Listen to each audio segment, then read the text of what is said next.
मुद्द्यावरून राज ठाकरे यांच्या नेतृत्वात पत्रकार परिषद मुंबईत येथे पार पडली। त्यात बाळासाहेब थोरात, अजित पवार, छगन भुजबळ, स्वाभिमानी शेतकरी संघटनेचे राजू शेट्टी, शेकापचे जयंत पाटील आणि कपिल पाटील या पत्रकार परिषदेसाठी उपस्थित होते। 21 ऑगस्टला ईव्हीएम विरोधात मुंबईत मोर्चा निघणार।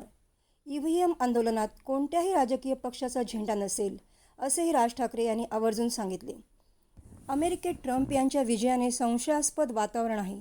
त्याच अमेरिकेत भारतातल्या ईव्हीएमची चिप बनते, असे राज ठाकरे म्हणाले। देखिए, पूरे देश में ऐसा माहौल है कि ये ईवीएम और वीवीपैट को लेकर लोगों के मन में एक संदेह है कि इसमें बहुत गड़बड़ है। और ये सिर्फ हिंदुस्तान की बात नहीं है, ये पूरे देखा जाए तो पूरी दुनिया में इस मशीन के बारे में लोग कहते हैं। और जहाँ पे ये बहुत बड़े जो देश हैं 80% से लेकर 90% तक पूरी दुनिया में सारे देशों ने ये मशीन सब बंद कर दिए हैं और बैलेट पेपर पे उनके यहाँ वोटिंग हो रहा है। बीच में मैं इलेक्शन कमिश्नर को मैंने दिल्ली में उनके साथ बात की थी, तब मैंने उनको यही पूछा था कि ये मशीन बनता कहाँ है। तो फिर मैंने उनको पूछा था कि लेकिन इसका जो आत्मा है वो अंदर की चिप है, वो चिप कहाँ पे बनती है। तो 3 ही देश है, एक जापान है, एक नीदरलैंड है और एक यूएस है।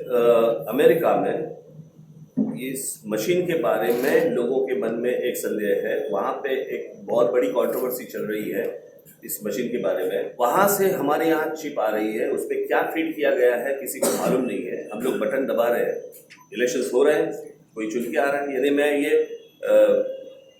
ये पहली मैं इलेक्शन देख रहा हूँ जहाँ पे जो चुन के आया है वो उसे भी और जो हारा है उसे भी, इन दोनों को सदमा पहुँचा है कि मैं हारा कैसे और जो जीता है उसे समझ में नहीं आ रहा मैं जीता कैसे। ऐसी बहुत सारी बातें हैं जिसमें कम से कम 371 कॉन्स्टिट्यूंसीज में ये प्रॉब्लम हुए हैं। और मुझे लगता है कि अगर बीजेपी को इतना ही कॉन्फिडेंस है कि लोग उनको वोट कर रहे हैं, तो मुझे लगता है कि उनको भी शामिल होना चाहिए इसमें कि जो मतपत्रिका के ऊपर जो वोटिंग होता है उसमें उनको भी शामिल होना चाहिए। उनको मशीन क्यों चाहिए, इलेक्शन कमीशन मशीन का फोर्स क्यों कर रहे हैं, हमें समझ में नहीं आ रहा है। और उसके खिलाफ ये हमारा आंदोलन है। महाराष्ट्रात लोकांच्या घराघरात जाऊन फॉर्म भरून घेणार आणि 21 ऑगस्टला ते फॉर्म महाराष्ट्र निवडणूक आयोगाकडे देण्यात येणार। विधानसभा निवडणुका बॅलेट पेपरवरच घ्या, अशी मागणी भाजप व सेना सोडून इतर सर्व पक्षांची आहे। हम लोगों ने एक फॉर्म निकाला है जो हर एक घर में हर एक मतदाता के पास ये फॉर्म पहुंचेगा। उसमें लिखा होगा कि मुझे बैलेट वोटिंग पे ही मुझे वोटिंग करना है, उसका नाम, उसकी सिग्नेचर और ये सारी चीज़ें इसमें आएगी। और ये हर घर में लोग जाएंगे। और इसके लिए हम लोगों ने एक मोर्चा निकालने का तय किया है 21 अगस्त को।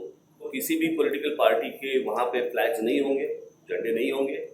वहाँ पे सिर्फ अपने देश का जो राष्ट्रध्वज है वही लेके सारे लोग आ जाएंगे और उसमें सारी जनता भी उसमें शामिल होगी। सिर्फ ये पॉलिटिकल मोर्चा नहीं है, किसी सिर्फ पॉलिटिकल पार्टी का मोर्चा नहीं है, ये एक मूवमेंट है। और मूवमेंट में मुझे लगता है कि सबको शरीक होना चाहिए। पारदर्शकतेने निवडणूक व्हावी, स्वयंसेवी संस्था आणि नागरिकांची देखील हीच मागणी आहे, असे बाळासाहेब थोरात म्हणाले। मतपत्रिकेद्वारे मतदान घेऊन हा संभ्रम जो झालेला आहे मशीनच्या बाबतीत, ईव्हीएमच्या बाबतीत, तो दूर करण्याची जबाबदारी ही निवडणूक आयोगाची आहे आणि अप्रत्यक्षरित्या सरकारची सुद्धा आहे। आणि म्हणून हे आंदोलन अत्यंत लोकशाही करता महत्वाचं आहे की जिथं पारदर्शकता पाहिजे तिथं पारदर्शकता नाही, ही भावना असणं जनसामान्याच्या मनामध्ये हे लोकशाहीला काही पोषक नाही। आणि म्हणून हे आंदोलन एक अत्यंत महत्वाचं आहे आणि सर्व जनतेनं यामध्ये सहभाग घ्यावा ही अपेक्षा सुद्धा आमची सगळ्यांची आहे। तर मित्रांनो, जर तुम्हाला आमचा व्हिडिओ आवडला असेल तर आमचं चॅनल सबस्क्राईब करा, लाईक करा, शेअर करा आणि बाजूला असलेला बेल आयकॉनवरती प्रेस करा, जेणेकरून तुम्हाला आमच्या चॅनल्सच्या सगळ्या अपडेट्स प्राप्त होतील।